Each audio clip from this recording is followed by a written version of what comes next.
A poignant reminder today of the toll that gun violence is taking on this nation. The president will touch on the issue in his State of the Union address on Tuesday.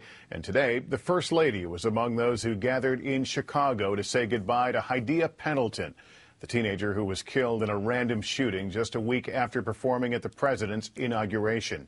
NBC White House correspondent Kristen Welker has more. Kristen? Lester, good evening. The First Lady is back at the White House tonight after traveling to her hometown to attend that funeral. It was an emotional afternoon that underscored just how fraught the battle over gun violence is in this country.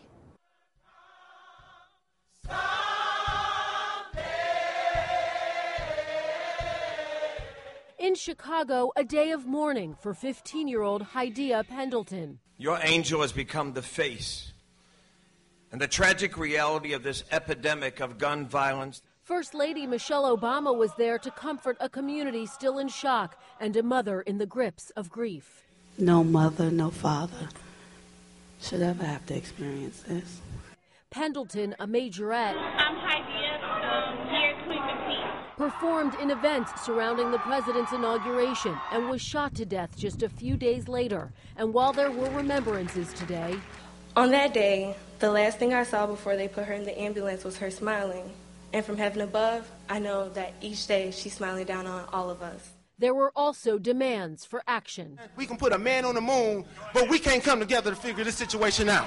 The funeral comes on the eve of the president's State of the Union address, when he plans to reiterate his push for stiffer gun laws, which includes universal background checks, a ban on assault weapons, and limits on high-capacity magazines. But this week, Mr. Obama acknowledged the political reality.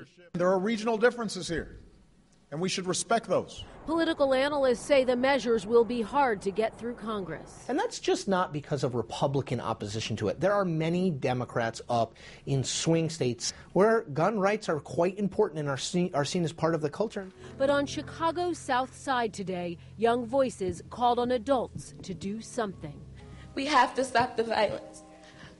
It sounds different coming from adults than it does from another teen.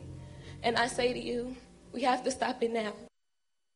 Senior administration officials say in his State of the Union address, the president will talk about gun violence and immigration, but they say the speech will focus largely on the economy and creating jobs for the middle class. Lester. All right, Kristen, we want to remind folks that leading up to the State of the Union address, NBC News is launching a special week-long look at gun violence, gun ownership, and gun legislation. It's called Flashpoint, Guns in America. It kicks off right here on this broadcast tomorrow evening.